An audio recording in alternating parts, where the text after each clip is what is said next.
This FedGov Today program is sponsored by Maximus. On this edition of FedGov Today with Francis Rose, the real reason behind the Pentagon's software push. The role of software and the technologist that creates it has to be to assume a denied environment in the development of the software. Do not assume that software that we're using today is, that the environment is the same as it was even a year ago or 2 years ago. Former Navy Deputy CIO Julie Vita on FedGov Today in just a moment. Uniting program strategy, advanced technology, process, and execution for a more efficient government. That's Maximus.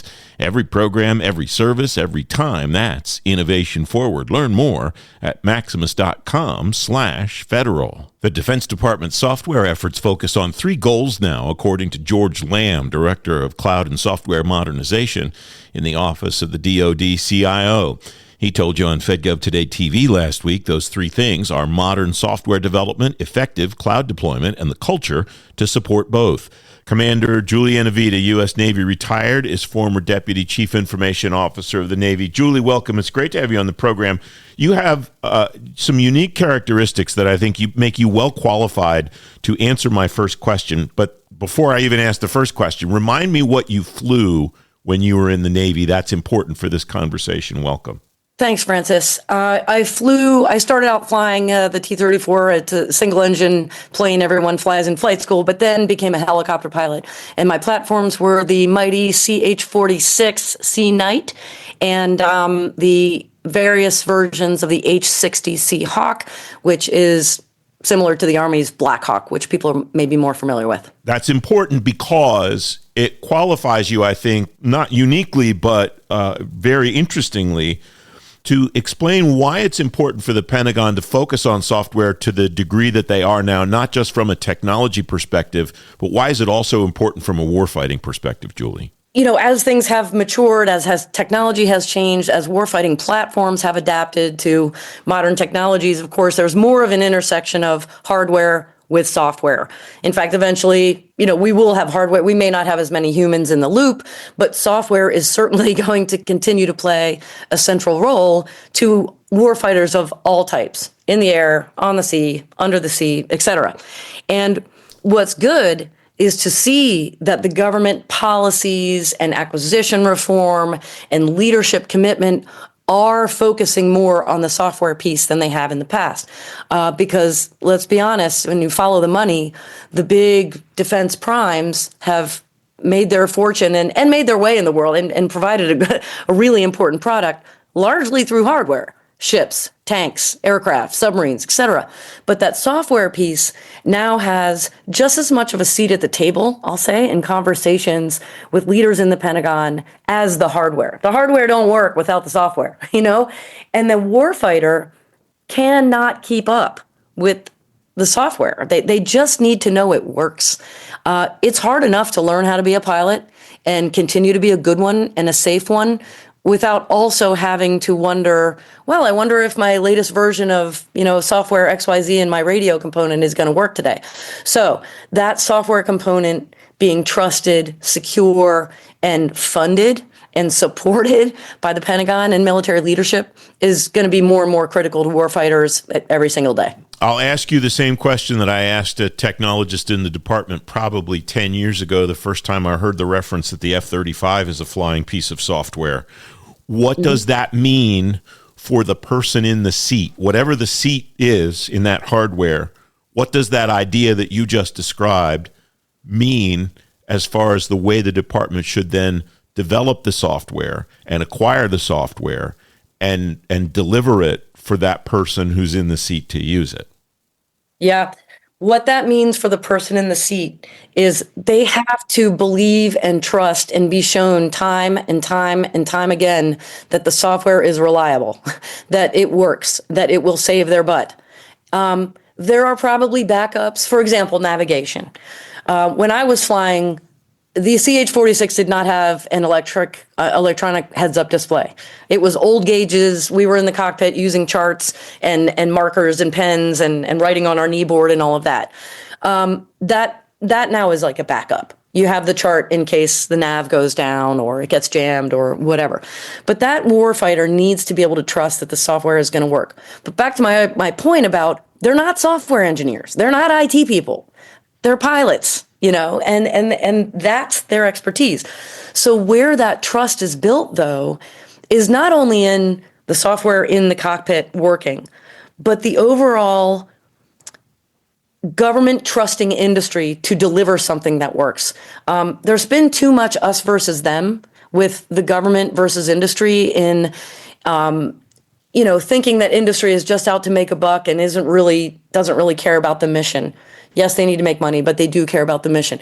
Those conversations from government leaders have to be more about all the goodness that industry is bringing to the warfighter, rather than, oh, well, I guess we have to go buy this stuff from industry because we can't make it on our own.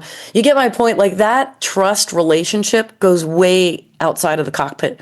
It goes to the language that warfighters hear their commanding officers use, that commanding officers hear Pentagon leaders use, that show up in policy, how people talk with each other on stage at big events and all that kind of stuff. But that trust has to be rock solid. The warfighter cannot be sitting there thinking, I don't know if I can trust this because the company that provided it, they've moved on to another client or something like that. Does that make sense? Yeah, it does. And I wonder what the government's responsibility is to contribute to that trust and what industry's responsibility is to lead to that trust. Well, of course, it's shared. However, I will say, and this is Julie Vita's opinion, but as you mentioned, it's based on experience in the cockpit, experience in the Pentagon, and experience in industry. I think largely the burden remains on the government side. There's still too much of a hesitation to talk to industry because of citing whatever part of the FAR, makes it easy to turn down a meeting. There's still too much of that.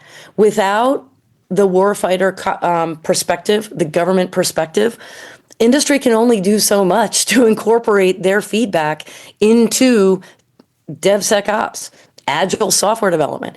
All the policies are great. It's great that there's a software acquisition pathway. It's great that there's requirements for the government to go acquire more commercial software. But without that continuous dialogue and industry hearing what warfighters actually need, industry is limited. They're limited to what they know. So again, I'm going to plead with the government officials out there that are listening. Open your doors, have these conversations. You can do it. The FAR wants you to do it. The FAR requires you to do it. And can I tell a quick story about when this goes bad, when this doesn't work? Okay. Now, this is a hardware story, but you can rinse and replace it to software. Back when I was flying, I remember crystal clear the day there were about 5 or 6 pilots in the squadron that were tapped to go test out this new survival radio.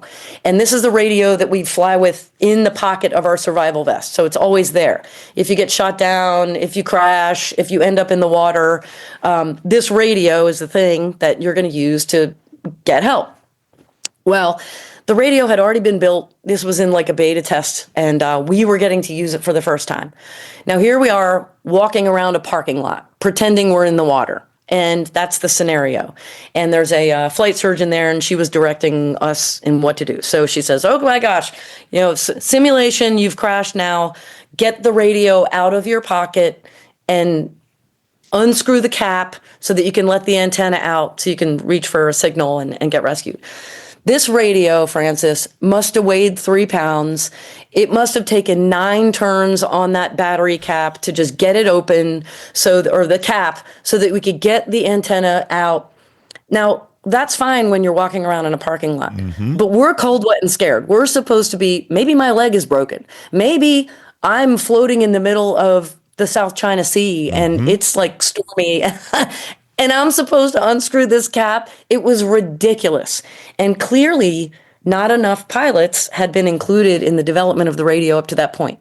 Imagine the amount of time and money that was wasted just to get to a point where we said, this thing is a brick and it's not going to work.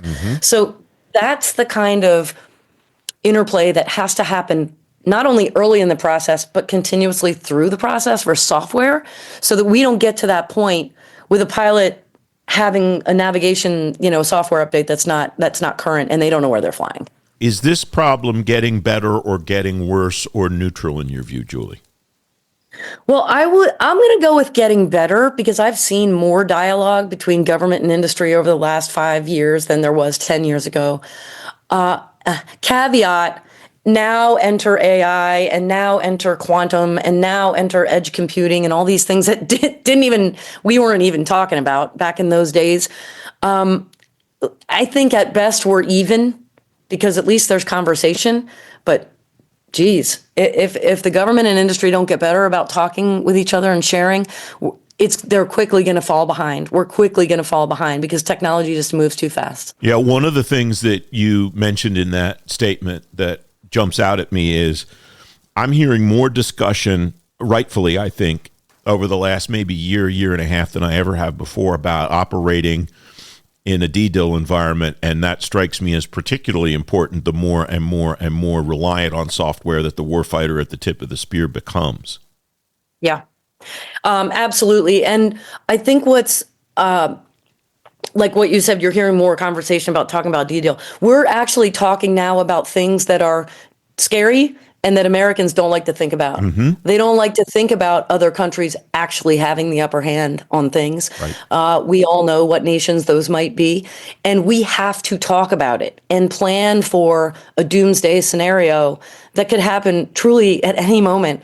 And the dialogue is important, but the pace and the mutual partnership in finding solutions around those DDIL environments, it can't happen fast enough, Francis. It's pretty scary to think about. And these kinds of conversations, we just have to keep doing and not avoiding the hard topics, not avoiding the situation where, we may be on the defensive and not on the offensive as we normally are. What is the role of software in that environment then, if we're on the defensive? And what is the role of the technologist in delivering that software in such a way that the state that you described at the beginning of this conversation is achieved, and that is that the warfighter doesn't have to think about it, that it just works for that person? Yeah. So the role of software and the technologist that creates it has to be to assume a denied environment in the development of the software. Do not assume that software that we're using today is, that the environment is the same as it was even a year ago or 2 years ago. And there are products that are coming out on the market that are being tested today that incorporate AI and quantum technologies. For example, in navigation, there are products that are under development with Boeing and other, aviation companies, et cetera, that assume GPS is not available, that assume GPS is denied or has been jammed. So software and technologists really should be developing their products to assume those same things. You don't have GPS. You don't have a secure network, a communication network. You are being targeted and jammed. Those, in my opinion, need to be the assumptions in software and technology moving forward. It's always great to have you on the program. I love our conversations, my friend. Thank you for joining me today. Thanks for having me. You can read more about the Pentagon's software acquisition pathway and see my conversation with DoD OCIO's George Lamb on the software fast track on today's show page at fedgovtoday.com. The Navy's Enterprise Research Lab's in the spotlight on the current FedGov Today TV. The commanding officer of the NRL, Captain Jesse Black, is one of my guests. You can watch it on demand anytime at fedgovtoday.com and on our YouTube channel. The next FedGov Today podcast is coming next Tuesday. You can listen to every FedGov Today podcast anytime you want on Apple Podcasts, Spotify, or on demand at fedgovtoday.com. I'm Francis Rose. Thanks very much for listening.